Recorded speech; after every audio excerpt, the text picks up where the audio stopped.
get the 1,237 delegates that he needs to clinch the GOP nomination. Will the rules of the convention have to be changed to make the process work? Randy Evans is Georgia's Republican National Committee man. He's on the Rules Committee. Mr. Evans, you have said that this is largely over, that Donald Trump is, quote, on the doorstep. How so? Well, because he's already won New York big, very handily fashion. The schedule really favors him. You've got the Northeast, basically, primary coming up on April 26th, and he's within a stone's throw of 1,100. And once you pass that threshold, the delegates really start to jump on board. Remember, you've got a whole generation of insiders who are looking at the possibility of an outsider president. They're going to want to stay on the inside. The best way to do that is to get on the Trump train. I think that train is certainly approaching the station. I've explained to my audience just a moment ago the importance of Pennsylvania because of this unique, untethered system of 54 of the 71 being able to do whatever they want to do in Cleveland. Will you speak to the importance of the Commonwealth of Pennsylvania?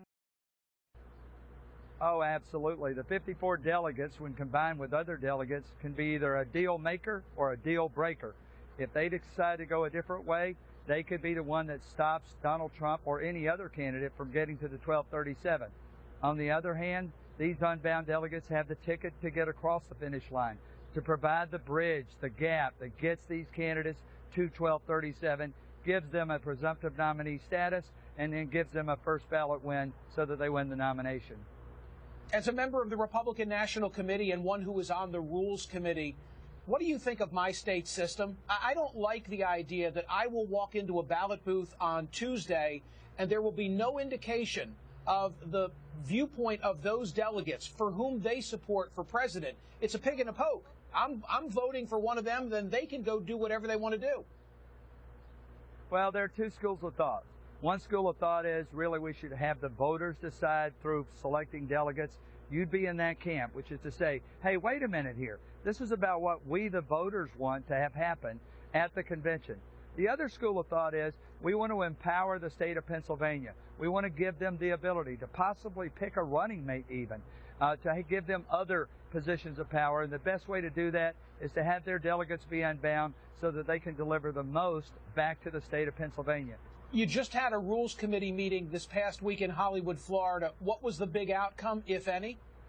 The consensus of the committee was we shouldn't change the rules in the middle of the game. We've already played 7 innings. Why would you change the rules going into the 8th and 9th inning? There was also this idea that if we made any change, it would be viewed with cynicism. There would be a perception by one of the 3 candidates that we were trying to help another candidate. And then there's the possibility of unintended consequences. Under Robert's Rules of Order, any one of the 2,472 delegates, any one of them could raise a point of order. If they all did, you could have a filibuster and end the week without a nominee. Do you take umbrage at Donald Trump saying the process is rigged, that it's a sham? Well, I just think Donald Trump is being a candidate who likes to dictate the topic of the day. I think that anti-establishment, I am not them. I am not a part of a system in Washington, D.C. that is broken and need to be fixed. And I think he views the RNC and the DNC as part of those problems. And so I think it fits his overall thematic. So no, I don't. Candidates say what they need to say to get elected. Well, what's your response to him when he does say that it's a rigged system? Well, that's like saying that it's a rigged system, that there are 4 balls but only 3 strikes. No, that's just the rules of the game. The rules of the game have been available since last October 1st. Every state had to turn in the way they would go about picking their delegates, and that's been equally available to every one of the candidates. Will we have a clearer picture on Tuesday as to whether Donald Trump is getting to 1,237? I think so. I think you're going to start to see the momentum pick up. I think that was a huge win in New York, and I think if he sweeps in the Northeast, really then the last-ditch effort will be Indiana. And I think you'll see a lot of folks try to make Indiana a second Wisconsin, which is this is the last chance to stop Donald Trump. I think Trump understands that. I think the rest of the field understands that. And I think if he wins Indiana or does very well in Indiana, it'll be all but over. The final question, will he get to 1237 before stepping foot in Cleveland? I believe that he probably will if he gets to 1,100.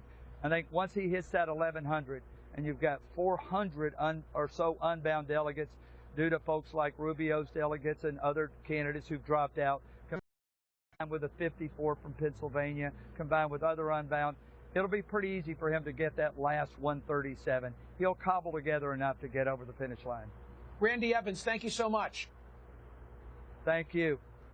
Up next, have we been seeing the real Donald Trump?